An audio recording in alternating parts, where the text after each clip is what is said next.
एक रात गांव के बाहर पुराना कुआं चमक रहा था। किसी ने कहा, वहां भूत रहता है।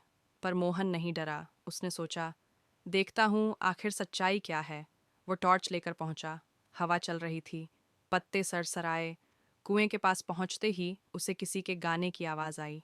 वो झांक कर नीचे देखने लगा, और तभी नीचे से एक पुराना लाल रिबन ऊपर उड़ा और उसके हाथ में आ गिरा। अगली सुबह सबको पता चला कि वो रिबन उसकी गुमशुदा बहन का था, जो सालों पहले उसी कुएं के पास गायब हुई थी। रात बीत गई, पर मोहन की नींद नहीं आई।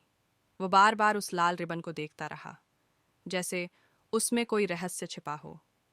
सुबह जब सूरज निकला, मोहन फिर उसी कुएं के पास गया, पर इस बार वहां की मिट्टी पर छोटे पैरों के निशान दिखे, जो सीधे कुएं के पीछे वाले जंगल में जा रहे थे। वो निशानों का पीछा करने लगा। पेड़ों के बीच ठंडी हवा चल रही थी। हर कदम पर अजीब सी फुसफुसाहट सुनाई देती थी, जैसे कोई धीरे से उसका नाम ले रहा हो। मोहन, वापस आ जाओ। वो नहीं रुका। आखिरकार एक पुराना पेड़ दिखा, जिसकी जड़ों के नीचे कपड़े का टुकड़ा फंसा था। वही किवाए सिगारिया, वही कपड़ा जो उसकी बहन ने आखिरी दिन पहना था। और तभी पेड़ के पीछे से किसी ने उसका हाथ पकड़ लिया। मोहन डर के मारे पीछे पलटा, पर वहां कोई इंसान नहीं था, सिर्फ एक काली परछाई जो हवा में हिल रही थी।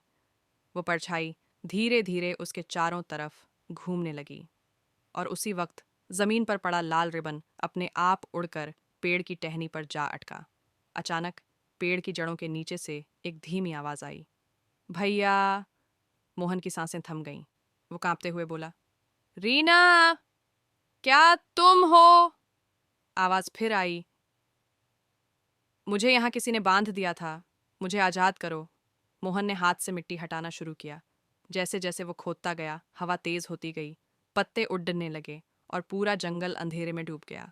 अचानक कुएं की दिशा से वही पुरानी लाल रिबन हवा में लहराई, और मोहन की आंखों के सामने रीना की आत्मा खड़ी थी, धीरे धीरे मुस्कुराती हुई, पर उसकी आंखें बिल्कुल काली थीं। रीना की आत्मा मोहन के सामने थी, चेहरा वहीं, पर आंखों में अंधेरा और गुस्सा। मोहन कांपते हुए बोला, रीना, तुम्हारे साथ क्या हुआ था? रीना की आवाज़ कांप रही थी।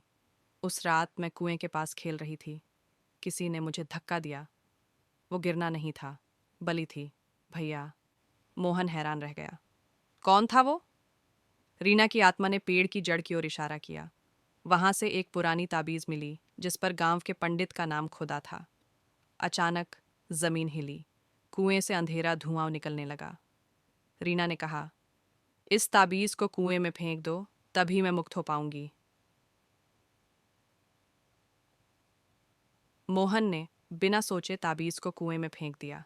एक तेज चमक हुई, हवा थम गई और रीना की आत्मा मुस्कुराई। वो बोली, धन्यवाद भैया, अब मैं आजाद हूं, और धीरे धीरे गायब हो गई।